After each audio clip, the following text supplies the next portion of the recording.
El hombre ha desarrollado su vida siempre con algún riesgo. Cuando pensamos en mejorar la vida, la calidad de vida, el hombre utiliza todos los recursos que hay en el ambiente, en la tierra, pero por supuesto que también aparecen riesgos. Muy pronto el hombre inventa la técnica, el aparato que le haga mejorar la vida. Sin embargo, ese aparato consume energía que provoca y produce también un riesgo. Cuando se aumentan los aparatos, aumenta el riesgo, hasta el extremo que se utiliza energía como el carbón, el petróleo, que contaminan, pero contaminan hasta que de tal manera ponen en peligro la vida de la persona. Nos preguntamos, ¿cuál es la energía más limpia que se puede tener y que produzca esa ayuda, ese efecto de apoyo a la técnica? Y con esta inquietud el hombre ha buscado y ha encontrado el hidrógeno verde. Por ese motivo, con todo este tipo de cuestiones, huellas de nuestro tiempo, se plantea hoy esta cuestión y este tema, expectativas del hidrógeno verde en la descarbonización de la economía.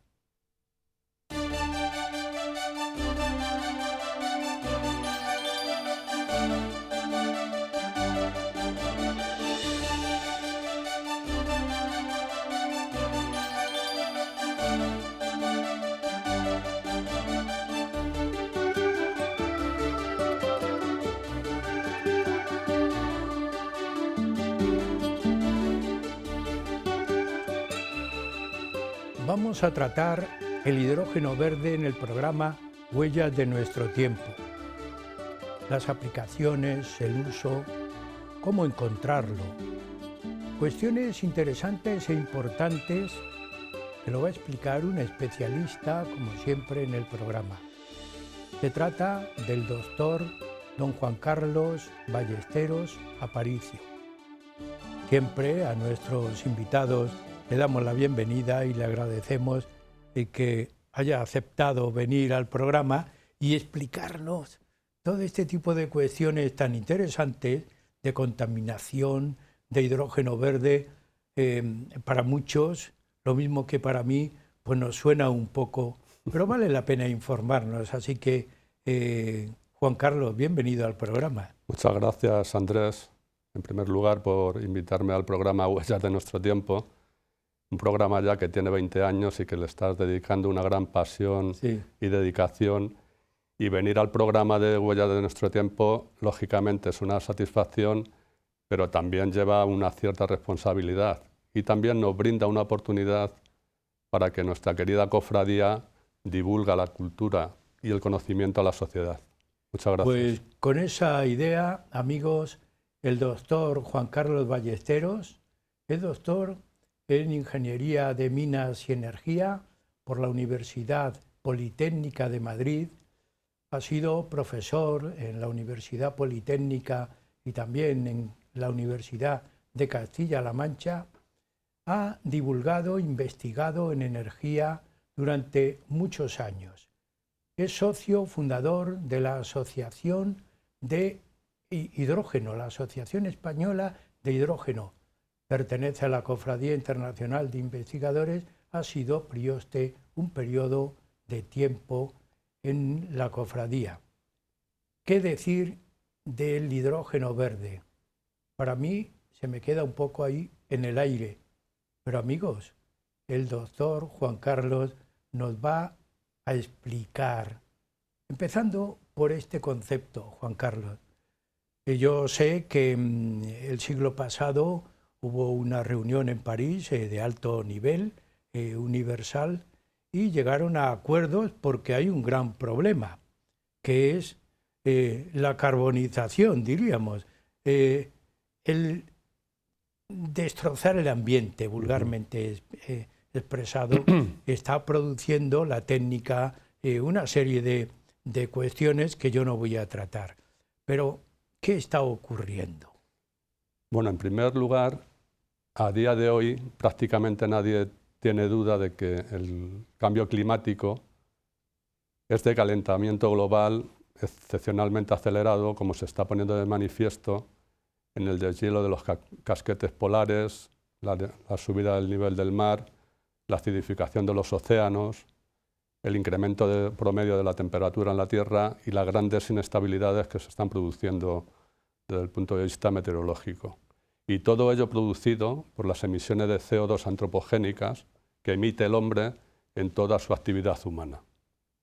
Con la llegada de la revolución industrial se adoptó un modelo productivo basado en el uso intensivo de combustibles fósiles, en primer lugar el carbón y progresivamente petróleo y gas natural, y este modelo productivo le tenemos en nuestros días, actualmente. Por un lado, nos ha permitido las mayores cotas tecnológicas de bienestar y sociales, pero por otro lado también ha puesto en un serio problema al planeta Tierra desde el punto de vista de climatología. Anteriormente a la revolución industrial, digamos en la era preindustrial en 1750, la concentración de CO2 en la atmósfera se situaba en 280 partes por millón, ppm que se llama, y actualmente la concentración de CO2 en la atmósfera se sitúa en 421 ppm, lo que también ha provocado un incremento de la temperatura. Es decir, que estamos en el doble, teóricamente. Prácticamente estamos en el doble. Pero siguiendo un poco toda esta cuestión que estás planteando, que es muy interesante tenerlo en cuenta, llegamos a una preocupación. Bueno, ¿cómo hay que intervenir? ¿Cómo hay que reducir? ¿Qué mecanismos? ¿Qué medios? No sé, qué acuerdos? Sí. Todo esto provoca muchas cuestiones. Sí. Es importante, antes de entrar a cómo poder abatir o hacer la lucha contra este tipo de emisiones, entender o diferenciar lo que es el efecto invernadero natural del efecto invernadero antrópico o acelerado. Me parece muy bien. Pues explícalo. El efecto invernadero natural es un fenómeno meteorológico que permite que ciertos gases que están presentes en la atmósfera retienen parte de la energía que la Tierra emite al exterior y que previamente ha sido calentada por la radiación solar. Este efecto permite tener una temperatura agradable en la Tierra, una temperatura promedio de más 15 grados centígrados, en lugar de menos 18 grados centígrados que tendríamos si este efecto no existiese. Es decir, la vida tal y como la conocemos hoy no existiría si no existiese el efecto invernadero natural. Es decir, que el sumo hacedor de todas las cosas todo lo controló y dijo, para que tengan una temperatura agradable en la Tierra, pero vamos nosotros y lo complicamos. Claro, llegamos nosotros, llega la revolución industrial y empezamos a emitir y a generar una gran cantidad de gases de efecto invernadero y estamos incrementando en la atmósfera la concentración de gases que existían antes de la revolución industrial en pequeñas proporciones y hemos añadido otros nuevos. Cabe también recordar o explicar que los 6 principales gases de efecto invernadero es el dióxido de carbono, el metano, el óxido de nitroso, como se puede ver en la imagen, los carburos hiperfluorados, los carburos perfluorados y también lo que son el hexafluoruro de azufre. Es la imagen anterior, perdón. Sí. Y podemos verla ahí, lo tenemos.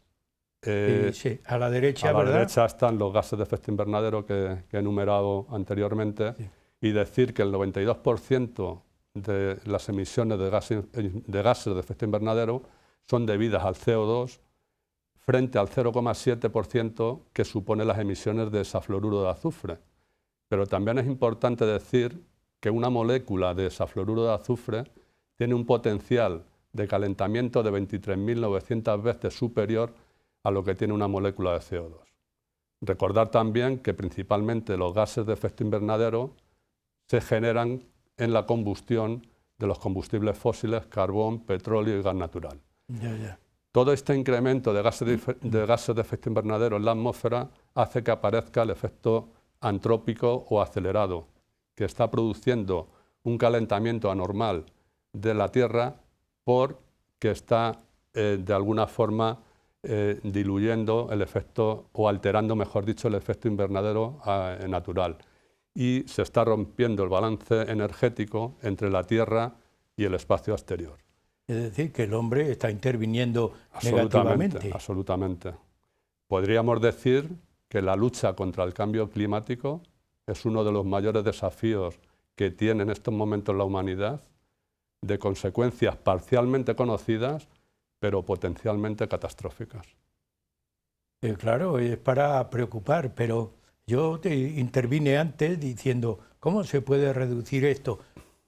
Habrá que intentar modificar cosas. Esto es muy complejo, ¿no, Juan Carlos? Sí, no es una labor sencilla, lógicamente.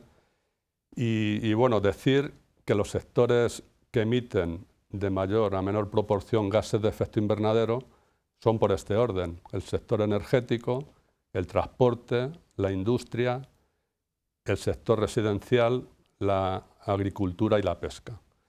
¿Cómo podemos reducir estas emisiones de gases de efecto invernadero a la atmósfera? Se está pensando en la descarbonización, es decir, la reducción de carbono, principalmente de CO2 a la atmósfera, con el objetivo de conseguir una economía global con bajas emisiones de CO2 y la visión a 2050 de llegar a la neutralidad climática. Es decir, que el balance sea neutro en este sentido. Para ello se está pensando, podemos abordar la situación de reducir las emisiones de CO2 y gases de efecto invernadero en cada uno de los sectores que he mencionado anteriormente. Pero también se está contemplando la posibilidad de utilizar el hidrógeno limpio, el hidrógeno verde, que puede llegar a jugar un papel importante en la descarbonización, y por dos motivos principales: porque se puede producir de manera limpia y porque tiene un gran potencial de flexibilidad en cuanto al uso. En un primer lugar, o en una primera etapa, el hidrógeno verde se podría utilizar en industrias que actualmente están utilizando hidrógeno desde hace muchas décadas, hidrógeno no limpio, para descarbonizarlas. Y en un segundo paso, o paulatinamente, el hidrógeno podrá sustituir a otros combustibles en otros sectores para así lograr también la descarbonización. Hay una estimación de aquí al 2050 que la demanda de hidrógeno limpio va a representar el 20% de la energía primaria a nivel mundial. Es decir, que se están buscando recursos para ir sustituyendo el carbón, el petróleo, los gases, y aparece en esta inquietud que yo planteaba, porque es una inquietud la que tiene el hombre, de utilizar otros recursos, y aparece el hidrógeno, pero hablamos de hidrógeno así muy alegremente, parece como que el carbón pues lo podemos concretar y materializar, pero hidrógeno, claro, sabemos, el agua tiene oxígeno e hidrógeno, pero ¿cómo lo materializamos? ¿Qué es el hidrógeno, Juan Carlos? Es importante conocer las propiedades físicas y químicas del hidrógeno para llegar a comprender el potencial del hidrógeno como vector energético. Henry Cavendish fue un físico sobresaliente, un físico y un químico británico que ha pasado la historia por el experimento de Cavendish. Esto es una nota que añado a la presentación. Y el experimento de Cavendish consistía, este físico descubrió o calculó la masa de la Tierra y calculó también el valor de la constante de gravitación universal, e ideó para ello una máquina de torsión, digamos, rudimentaria. El cálculo que él hizo de la constante de gravitación universal difiere o tiene un error inferior al 1% del calculado hoy en día. Y como químico, Henry Cavendish fue o es conocido porque descubrió el hidrógeno y también descubrió la molécula de agua. Y efectivamente, en 1766, Henry Cavendish descubre el hidrógeno, al que le llama aire inflamable, porque es muy propenso a combustionar con el oxígeno del aire y formar otra vez agua como subproducto. El hidrógeno es un elemento que es el más abundante, simple y ligero en el universo. Su isótopo predominante tiene un protón y un electrón y también tiene dos isótopos, el deuterio con un neutrón y con una representación del 0,015% y el tritio prácticamente no es representativo, pero se puede producir artificialmente y es también radiactivo. Y tiene dos neutrones. El hidrógeno en condiciones normales de presión y temperatura, es decir, a 0 grados centígrados o 275 grados Kelvin y una atmósfera de presión, se presenta como un gas diatómico. Y a temperatura ambiente el oxígeno es un gas incoloro, inodoro e insípido. No es tóxico ni irritante, pero sí es asfixiante por desplazamiento del aire en el volumen donde está contenido. Tiene muy bajo peso molecular, el menor de todos los gases, y su número atómico y masa atómica es 1 y 1,0079 unidades de masa atómica, siendo el primero de la tabla periódica. Claro, todo esto científicamente, técnicamente es complejo, es complicado, pero ya se obtiene la idea que el hidrógeno puede ser un elemento fundamental para el desarrollo de la técnica y el desarrollo, esa reducción de carbono que estás hablando. Pero nos cuestionamos, nos podemos cuestionar, pero ¿cómo se produce? ¿Cómo se utiliza? ¿Cómo se llega a decir, aquí tenemos hidrógeno? Sí, también es importante conocer algunas propiedades. Por ejemplo, el hidrógeno es el que tiene mayor densidad energética por unidad de masa, es decir, de todos los combustibles conocidos. El hidrógeno equivale, por ejemplo, a 3 kilos de gas natural o a 2,8 kilos de gasolina, pero al tener también un bajo peso molecular, la densidad energética por volumen es muy baja y es de las más bajas, o se requiere grandes volúmenes de almacenamiento de hidrógeno para tener una energía representativa o comparable a otros combustibles. Por ejemplo, un litro de hidrógeno en estado líquido solamente representa 0,21 litros de gasolina y un litro de hidrógeno a 350 bares de presión representa 0,019 litros de gasolina.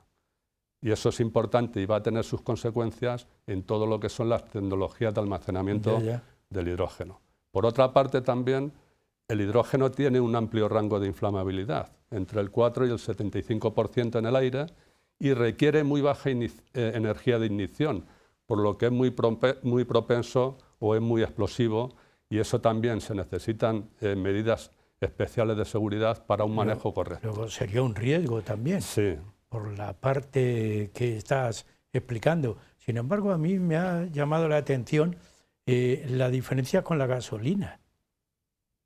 Es decir, que el hidrógeno utilizado contaminaría muchísimo menos que la gasolina.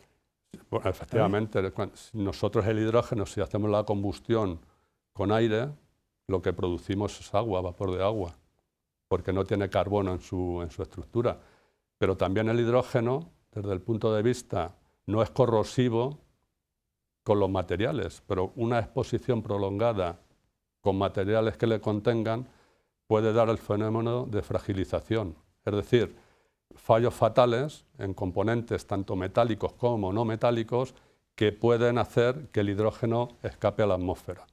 También es muy susceptible de fugas debido a su bajo peso molecular y por su baja viscosidad. Y hay que tener también presente que el hidrógeno tiene poder de calentamiento, de efecto invernadero, y al ser muy reactivo daña la capa de ozono. En este sentido también evitar las fugas de hidrógeno es de suma importancia.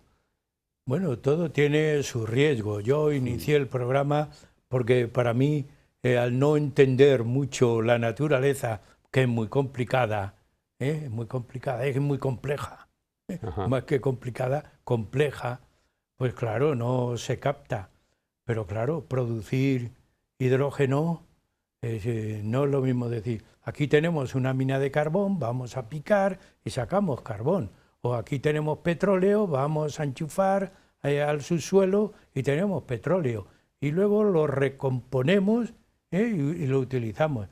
¿Cómo se obtiene? Aquí hay que tener un proceso complejo, ¿no? Sí, bueno, lógicamente uno de los mayores inconvenientes que tiene el hidrógeno es que no existe en estado puro en la naturaleza, sino que forma parte de otros compuestos como puede ser el agua, los hidrocarburos y los compuestos orgánicos en general. Por tanto, el hidrógeno no se le puede considerar como un combustible propiamente dicho, sino más bien un vector energético que permite transferir energía o almacenarla. ¿Cómo podemos producir el hidrógeno? Lógicamente, al no existir libre o puro en la naturaleza, tenemos que recurrir a los compuestos donde el hidrógeno forma parte. Y en este sentido hay una serie o una clasificación de hidrógenos por colores que voy a empezar o que voy a enumerar a partir de ahora. El que a mí me ha llamado mucho la atención el color hidrógeno verde. Pero ahí en pantalla ahora tenemos otros colores. Sí, vamos a ver el porqué, el motivo de esta clasificación de colores. Que nos lo dejen dejen en pantalla para que lo vayas explicando. Ahí lo tenemos. Hidrógeno en el centro de la pantalla. Sí. Producción de hidrógeno. ¿Cómo se produce? Vale. Si partimos del carbón y producimos hidrógeno a partir de carbón o petróleo por procesos de gasificación o reformado, denominamos hidrógeno negro. ¿Por qué? Porque vamos a emitir o vamos a generar CO2, dióxido de carbono, que se va a emitir a la atmósfera. Si producimos hidrógeno a partir de gas natural, le llamamos hidrógeno gris, que vamos a producir también CO2, lo vamos a emitir a la atmósfera, pero en una proporción bastante menor si proviene de carbón o petróleo. Luego estaría el hidrógeno azul, que es el que se obtiene del gas natural, pero aquí las emisiones de CO2 entra una tecnología que es la captura del dióxido de carbono, su transporte y almacenamiento geológico en formaciones profundas, de forma definitiva. Es una tecnología que está probada y demostrada, pero no se está llevando a nivel industrial en estos momentos.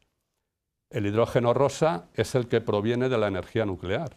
La energía nuclear no produce CO2 y aquí tenemos dos variantes. Podemos utilizar la energía eléctrica producida en el reactor nuclear para producir hidrógeno por vía electrolítica o aprovechar el foco caliente del ciclo termodinámico del ciclo nuclear para aportar calor a un lazo endotérmico, por ejemplo ácido sulfúrico, y por medio de la termocatálisis vamos a producir hidrógeno y por disociación de la molécula de ácido sulfúrico y la restauración de la molécula aportando agua. Y finalmente está el hidrógeno verde, hidrógeno limpio, que es el objeto de la presentación de hoy, que es el que se obtiene de las energías renovables, principalmente la fotovoltaica o solar y la eólica. Nosotros vamos a generar electricidad con estas energías renovables y la vamos a llevar a un proceso electrolítico donde vamos a disociar la molécula de agua en sus dos componentes, hidrógeno y oxígeno. Y esta sería la forma más limpia, digamos, de producir hidrógeno. Y más simple, aparentemente. Tiene su complejidad, como luego veremos. Porque, claro, estabas hablando de otros elementos como el carbón o el petróleo, los gases. Claro, hay un proceso ahí muy complicado. A mí, cuando hablabas de electrolisis, yo me quedaba un poco... Bueno, la electrolisis, Andrés, se inventó en el 1800 aprovechando o coincidiendo que Alessandro Volta descubrió la pila. Otros químicos, un grupo de químicos científicos, metieron los polos de la pila en un recipiente con agua, observaron que la corriente atravesaba el fluido, el agua, y en los electrodos se formaban los gases, que lógicamente era hidrógeno y oxígeno. El proceso electrolítico en realidad es un proceso electroquímico donde la energía eléctrica en corriente continua y agua disocian o se genera a través de este proceso el hidrógeno limpio, ¿no? Y todavía nos queda para el ciudadano el pensar mucho, oye, ahora Yo cuando doy a la calefacción, mi gas, el gas que viene por aquí, es hidrógeno. ¿Se puede decir eso? ¿Se va a decir eso? Podría decirse. El canalizar hidrógeno para uso residencial. Hay expectativas también en pero este tendría sentido. que utilizar otro apoyo, ¿no? En términos muy vulgares, con otro componente introducirse. No, se podría transportar, como luego veremos, se puede transportar hidrógeno por tubería, eso no habría problema. Pero volviendo otra vez a la electrolisis, y que se genera en unos dispositivos llamados electrolizadores, decir que existen varios tipos de electrolizadores. Uno de ellos son los alcalinos, donde el electrolito es una solución acuosa, normalmente una sal, y ahí se produce el intercambio de iones hacia los electrodos. Son los más avanzados en estos momentos, tienen unos rendimientos modestos y al trabajar con bajas densidades de energía están limitados en la producción de hidrógeno por unidad de volumen. Luego están los poliméricos, donde el electrolito es una membrana de protón que permite el intercambio protónico, tiene rendimientos mayores, pero tiene problemas de corrosión y se necesitan metales preciosos para los catalizadores. Son muy buenos también para seguir la potencia variable de las energías renovables. Luego hay otro tipo de electrolizadores que son los de líquido iónico, que es una fase siguiente a los alcalinos, que podríamos tener mayor rendimiento y una reducción notable de costes, pero en estos momentos está en fase de investigación o desarrollo. Y por ahí el hidrógeno se podría obtener. En estos dispositivos llamados electrolizadores es donde vamos a producir hidrógeno a través de electrolisis. Bien, llegamos a la mitad del programa, continuaremos porque todo eso, aunque sea con mucha terminología, pero nos está abriendo un poco los ojos. Así que, amigos, una pausa y seguimos con ustedes en el programa Huella de nuestro tiempo.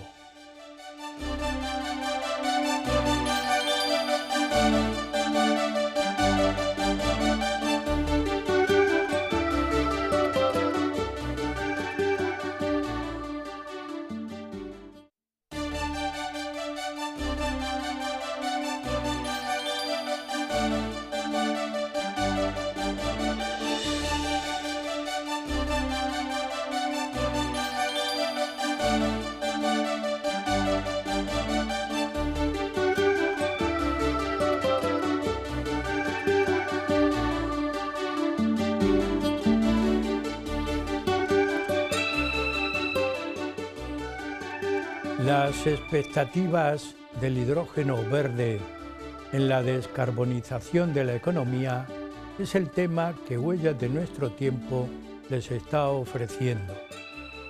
En la primera parte hemos contado, y sigue con nosotros, invitado, el doctor don Juan Carlos Ballesteros Aparicio. En una primera intervención amplia nos ha puesto un poco en situación que hay que buscar aquellos recursos más limpios para cuidar la atmósfera, cuidar el ambiente y cuidar nuestra casa común como es la tierra.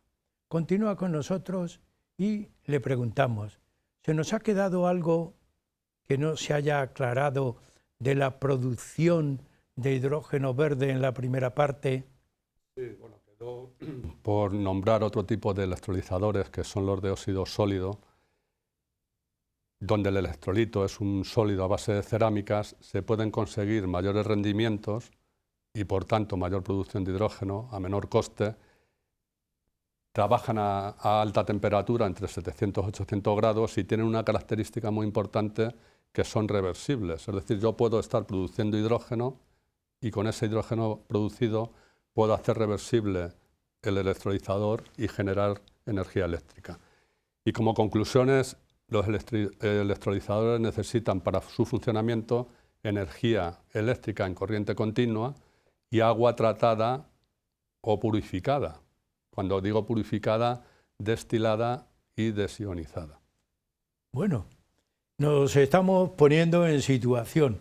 una clase maravillosa para los que, algunos que pregonan que son de letras, que es un concepto que yo alguna vez utilizo impensadamente, pero hay que escuchar lo complejo que es la atmósfera, lo bonito que es, y conociendo todo este tipo de conceptos, de elementos, y que el divulgarlo a lo mejor habría que, no sé, utilizar qué mecanismo educativo para que se conocieran todos este tipo de cuestiones, de aparatos, de trabajos, pues claro, aquí hay un trabajo muy individual y muy particular del científico.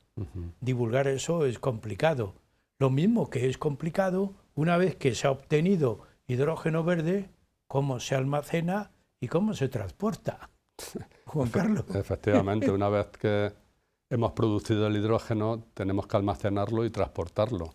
Las tecnologías de almacenamiento son críticas para todo el desarrollo futuro de la cadena de valor del hidrógeno verde, y relacionados con la tecnología de captura está el suministro y la seguridad.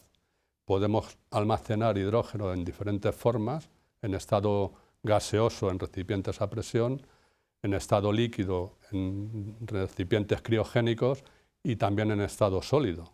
Desde el punto de vista físico, como una absorción en diferentes materiales base a carbono, como pueden ser zeolitas, lechos de carbono activado, nanofibras, etcétera, o desde el punto de vista químico, formando hidruros metálicos, alcalinos y alcalinotérreos. No cabe duda de que el reto de las tecnologías de almacenamiento va a suponer, en cierta medida, el éxito final de toda la cadena de valor del hidrógeno verde, y en este sentido la comunidad científica y la industria está trabajando para conseguir tecnologías de almacenamiento seguras y a un coste razonable. Y ya pasando al transporte, tenemos la efectividad de costes del transporte pivota en dos parámetros fundamentales. Uno de ellos es la distancia a recorrer y el otro es el volumen a transportar. Y en este sentido tenemos diferentes vías u opciones para el tema del transporte. Por un lado tenemos el transporte por camión, donde vamos a tener un transporte de corta distancia y pequeños volúmenes, tanto en estado comprimido o en estado líquido. Tenemos el transporte por tubería, que podríamos llamarle por analogía hidrogenoductos. En la actualidad existen casi 5.000 kilómetros de tubería que transportan hidrógeno, incluida su distribución, y es un medio de transporte muy sensato para largas distancias y grandes volúmenes. Tenemos el transporte por barco, transporte marítimo, que en un primer momento podríamos pensar que podríamos transportar el hidrógeno comprimido en el buque, pero normalmente esto está descartado porque... Juan Carlos, perdón, aunque sea un poco aclaración, dices, comprimido, ¿cómo se podría comprimir un gas? Mecánicamente con compresores. Luego veremos también a continuación la licuefacción, que juegan o sea, la parte de compresión. Que es posible. Es posible, los gases van comprimidos y no hay ningún tipo de... Esa tecnología existe en estos momentos. Pero transportar hidrógeno comprimido en barco, tenemos una gran pérdida de capacidad de carga y prácticamente está descartado. Otra posibilidad sería transportarlo en estado líquido, criogénico. Pero claro, para llevar el hidrógeno a estado criogénico, tenemos que someterle a sucesivas etapas de compresión y enfriamiento para conseguir menos 263 grados centígrados, que es costoso energéticamente. Y también hay que mantener frío el hidrógeno durante toda la travesía y vamos a tener pérdidas inevitables por evaporación, por aumento de temperatura. El transporte por hidrógeno en hidrógeno líquido por barco tiene su controversia y no sabemos, no existe tampoco a nivel comercial transporte de hidrógeno líquido y no se sabe el futuro si va a tener éxito o no. Como alternativa en estos momentos se están estudiando unos líquidos orgánicos portadores de hidrógeno, en sus siglas LOHC, que tienen la propiedad de absorber en su estructura molecular el hidrógeno y desabsorberlo en destino. Hay en juego reacciones químicas, tanto para el proceso de absorción y desorción del hidrógeno, recuperamos el líquido orgánico puro otra vez, lo volvemos a origen y empezaríamos de nuevo el ciclo. Que eso supone no solamente el transporte, sino una especie de almacenamiento de transformación. Claro, es una transformación de estado gaseoso a líquido que es muy interesante para transporte. Se están investigando ciertos líquidos orgánicos, como puede ser el tolueno, pero es un producto bastante tóxico, o el dibenciltolueno, que no es tóxico, pero es costoso. En cualquier caso, también es una tecnología en fase embrionaria en estos momentos. Ya. Estamos viendo que los usos pueden ser múltiples, pero pensando en un ciudadano, ¿no? Un ciudadano que da el grifo, sale el agua y sale el vapor. ¿Qué usos puede tener el hidrógeno verde para que, no sé, pensemos, oye, pues mira, a mí me da lo mismo que sea petróleo, que sea esto? ¿Qué usos puede tener? Uno de los usos que voy a comentar a continuación, pero brevemente voy a hacer un paréntesis, en el tema de transporte. Se está pensando también transportar el hidrógeno produciendo amoníaco verde. Esto tiene una ventaja importante porque producir amoníaco con hidrógeno verde es menos costoso que producir hidrógeno licuado, y además también tiene alta densidad energética y tiene un punto de licuefacción menor que el hidrógeno, por lo que los costes de llevarlo a estado líquido es menor. El nitrógeno verde,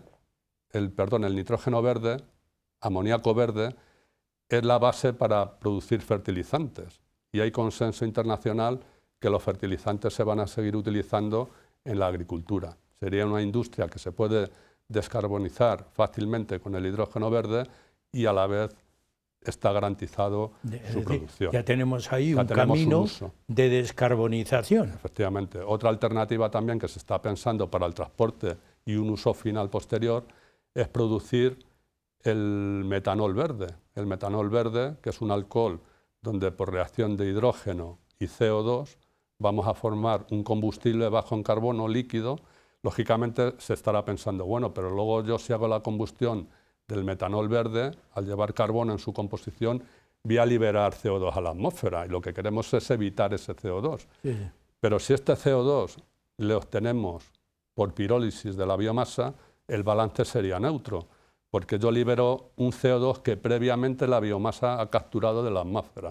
O podríamos pensar también en procesos industriales de captura de CO2 con su purificación para producir el biometanol, o el metanol verde en este caso.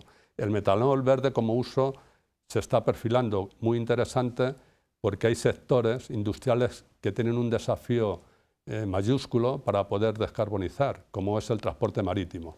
Entonces, el metanol verde para descarbonizar el transporte marítimo tiene un futuro bastante importante, y además este metanol verde se puede utilizar en motores de combustión interna y en pilas de combustible, que son dispositivos que generan electricidad. Bueno, hay que seguirte. Pero yo continúo, como soy un ciudadano de a pie, doy al grifo y sale el agua. Sale el agua caliente. ¿Cómo se calienta? Con gas, con hidrógeno verde, por ejemplo. ¿Qué usos, más usos que puede tener el hidrógeno verde cara a un futuro? Sí. Bueno, actualmente la producción de hidrógeno no limpio en España representa, o se están produciendo 500.000 toneladas de hidrógeno al año. Es un hidrógeno gris, que hemos visto que el hidrógeno gris se produce por reformado de vapor del gas natural, y son instalaciones que están puestas en los sitios de producción. Entonces, en un primer momento vamos a poder utilizar hidrógeno verde para descarbonizar este tipo de industrias. ¿Cuáles son? Por ejemplo, las refinerías. Las refinerías están utilizando mucho hidrógeno para procesos de limpieza del petróleo, procesos que se llama hidrotratamiento, o para procesos de mejora de crudos pesados, procesos de hidrocraqueo. También en el sector metalúrgico, el hidrógeno verde se puede utilizar como reactivo y para producir metales no férricos, como puede ser el cobre, níquel, cobalto, molibdeno y el uranio. En el sector gasista se puede utilizar el hidrógeno verde para el proceso conocido como blending, que consiste en introducir en los gasoductos actuales una pequeña proporción en volumen de hidrógeno del 15 al 20%, enriquecer el gas natural, que este gas natural llega a nuestras casas también. En la industria gasística, en la industria química, mejor dicho, hay una alta demanda también de hidrógeno y se utiliza principalmente para formar otros compuestos como pueden ser los biocombustibles o el amoníaco para fertilizantes. En el sector eléctrico, cuando tengamos un modelo 100% energético renovable, podríamos pensar generar hidrógeno por electrolisis, almacenarlo y cuando tengamos una demanda o un pico de demanda de electricidad, aplanar la curva. Y en el sector transporte hay un nicho muy importante de descarbonización para el transporte, digamos, doméstico, el pesado, el marítimo, y ya se están haciendo o intuyendo desarrollos para la aviación. Y luego en la industria que necesita grandes cantidades de calor en sus procesos, como pueden ser cementeras, siderurgia, etcétera, para la producción de carbón, también el hidrógeno verde puede jugar un papel importante. Y en el uso residencial, que el sector residencial emite muchas emisiones de CO2, pero tiene muy difícil la descarbonización, también se está pensando en utilizarlo para calor residencial e incluso para generación de electricidad. Hay que deslindar el pensamiento, porque yo a la vez intento seguirte, deslindar el pensamiento de las energías que tenemos hoy y cómo introducir el hidrógeno, ¿verdad? Ya nos has explicado de dónde puede proceder, de dónde puede, cómo se puede canalizar, pero aunque sea un poco descender en tu pensamiento, ¿qué recursos se necesitan para producir hidrógeno que poco a poco irán sustituyendo a otras energías? Sí. ¿No es así? No, efectivamente se necesitan recursos, pero antes de entrar en el tema de recursos que necesitamos para la producción de hidrógeno verde, voy a hacer un pequeño boceto del contexto europeo. En el contexto europeo existe el Pacto Verde de la Energía, donde se han establecido todos los mecanismos de financiación para la promoción de las tecnologías del hidrógeno verde. Dentro del Pacto Verde Europeo existe la Estrategia Europea del Hidrógeno, que va a desarrollar la tecnología del hidrógeno verde para descarbonizar o reducir las emisiones de la economía, consiguiendo una economía baja en carbono. Y dentro de la estrategia del hidrógeno europea hay 3 hitos temporales que voy a describir ahora en estos momentos para entender un poco también por dónde va la evolución. Muy claro y sintético, para que nosotros lo entendamos. Sí, el primer hito va de 2021 a 2025, donde el objetivo es instalar una potencia de 4 gigavatios o 4.000 megavatios de electrolizadores en Europa y producir 1 millón de toneladas de hidrógeno. Luego está el siguiente hito, que va de 2025 a 2030, donde se tiene como objetivo instalar 40.000 megavatios de electrolizadores en potencia y producir 10 millones de toneladas de hidrógeno. Y luego ya está la última fase, que va de 2030 a 2050, donde ya se supone que la tecnología es absolutamente madura y va a haber un despliegue tecnológico prácticamente a todos los sectores industriales. A nivel nacional tenemos el PNIEC, es decir, el Plan Nacional Integrado de Energía y Clima, que tiene también un objetivo de 2021 a 2030 de instalar 4.000 megavatios en potencia de electrolizadores. ¿Que serían cuántos en hidrógeno verde? Bueno, los 4.000 sí, los 4.000 megavatios de potencia en electrolizadores, el equivalente en hidrógeno podríamos estar hablando de las 800.000 toneladas, así. Muy bien. Pero el caso es que este hito que va del 2021 a 2030, a finales de 2022, se han presentado proyectos en España por casi 16.000 megavatios de electrolizadores, es decir, prácticamente se ha multiplicado por 4 las expectativas iniciales y el gobierno va a tener que revisarlo, lógicamente. Yo te preguntaba antes los recursos, ¿y de dónde salen los recursos? Pero es que de estos proyectos que comento hay 80 proyectos, 27 están ubicados en la costa del sur, mediterránea y cantábrica, que están indexados a procesos industriales que están utilizando ahora hidrógeno gris, y los otros están sobre todo enfocados a transporte. Hay que recordar que España es el 5º productor de energía eólica, el 8º productor de energía renovable, y de todos los proyectos a nivel mundial de hidrógeno, el 20% están en España, solamente nos supera a Estados Unidos. Bueno. Entonces ya voy a entrar ahora en los recursos y para ello vamos a ver una imagen que nos describe los balances de masa y energía de la producción de hidrógeno. Aquí si cogemos la ecuación de química para la formación o la disociación de la molécula de agua en hidrógeno y en oxígeno, vemos que estequiométricamente necesitamos un mol de agua para producir un mol de hidrógeno. Y en este sentido, para producir 1000 gramos de agua, o lo que es lo mismo, 1 kilogramo de hidrógeno, necesito 500 moles de agua. Esto ha llevado a litros. Vemos que estequiométricamente necesito 9 litros de agua para producir 1 kilo de hidrógeno. Pero como hay que purificarla, se pierde agua por evaporación en el proceso de electrolisis, etc., hoy en día el número que se está barajando en la práctica son 12 litros de agua para producir 1 kilo de hidrógeno. Y desde el punto de vista energético, si seguimos con la misma ecuación balanceada y tenemos en cuenta la entalpía de formación del agua, que es una reacción exotérmica y nos arroja un valor de menos 285,8 kilojulios por mol, traducido a kilovatios hora por mol, yo voy a necesitar 0,0794 kilovatios hora. Es decir, que para producir 1 kilo de hidrógeno voy a necesitar estequiométricamente 39,7 kilovatios hora.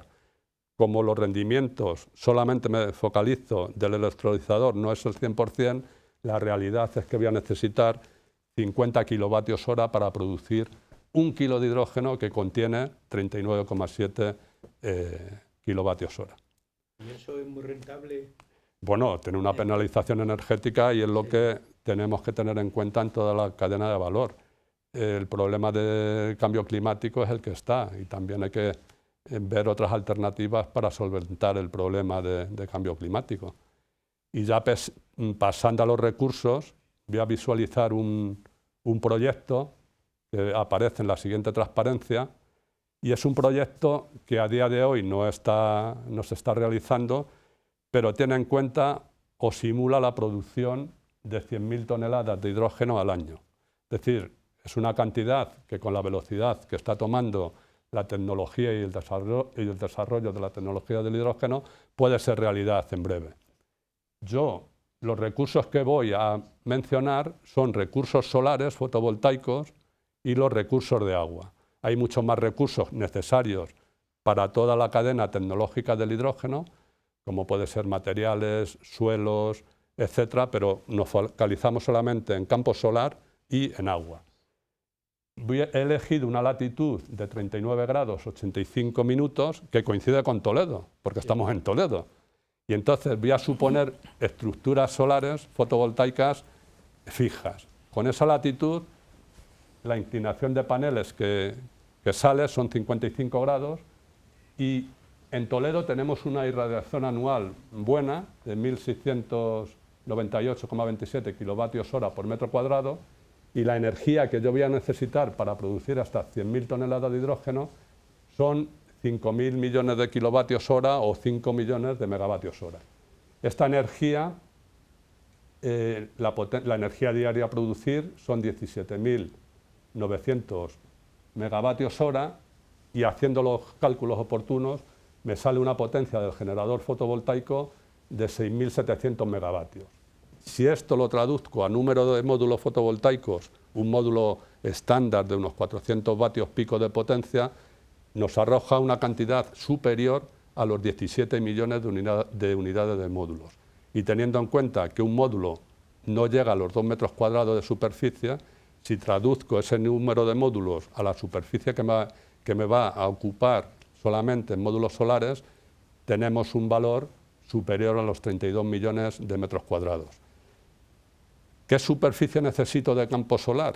Voy a necesitar más superficie porque tengo que dejar separación entre calles para que no evitar las sombras y evitar las pérdidas de rendimiento del campo solar, y normalmente se calcula que por cada megavatio de potencia instalada se necesita 1,5 o 2 hectáreas.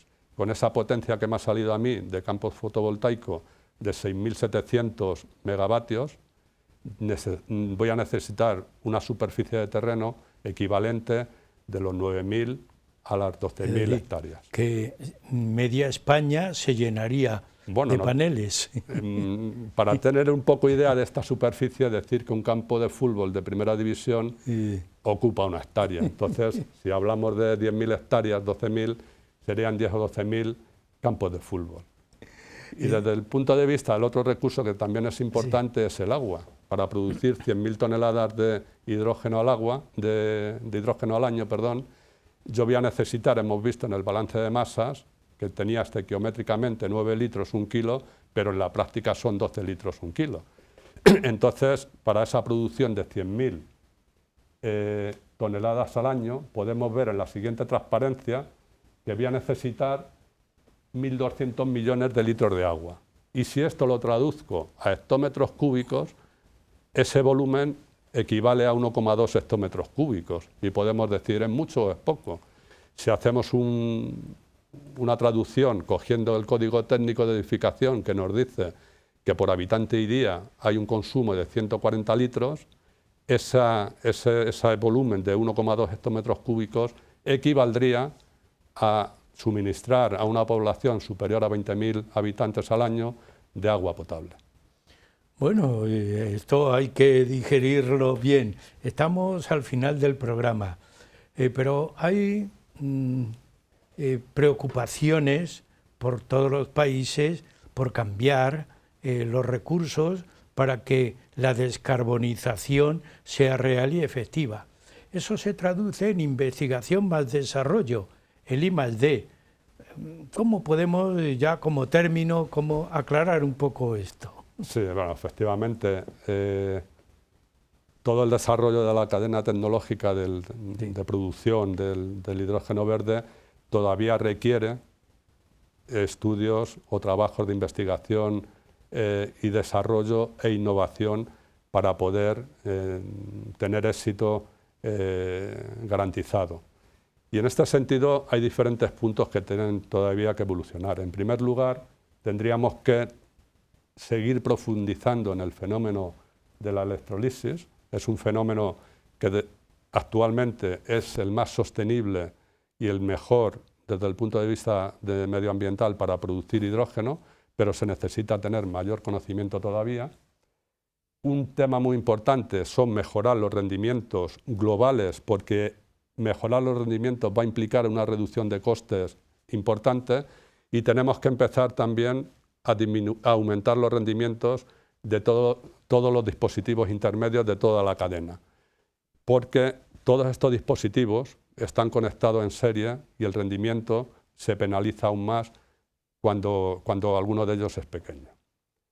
En el tema de electrolizadores hemos visto también que tenemos que seguir trabajando en búsqueda de materiales para evitar corrosiones, sustituir metales preciosos que se están utilizando en alguna tecnología, y también tenemos que intentar hacer desarrollos de electrolizadores que trabajen a presión, que nos den ya hidrógeno a una presión de 30 o 50 bares, que va a evitar el hacer la primera etapa de compresión, que es la más costosa, por cierto.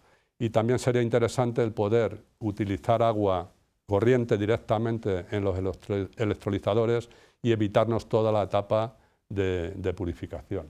También en el tema de electrolizadores es importante toda la conexión eléctrica o el bus de potencia de la energía renovable con el electrolizador es susceptible de mejora con todos los lazos de control, porque el electrolizador trabaja con un voltaje muy pequeño y alta densidad de corriente. Otro tema importante también es las tecnologías de almacenamiento.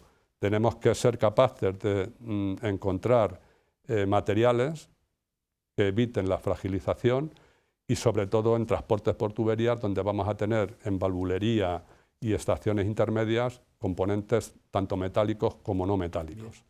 Para terminar, ya que estamos en el último punto y al final del programa, ¿qué nos queda para completar que como mensaje o como, no sé, como iniciación de un pensamiento nuevo en nuestra vida diaria, de reducción de emisiones, pero también de un poco de estímulo, porque el hombre está buscando otros mecanismos, diríamos, otros inventos, otras alternativas, yo diría, Juan Carlos.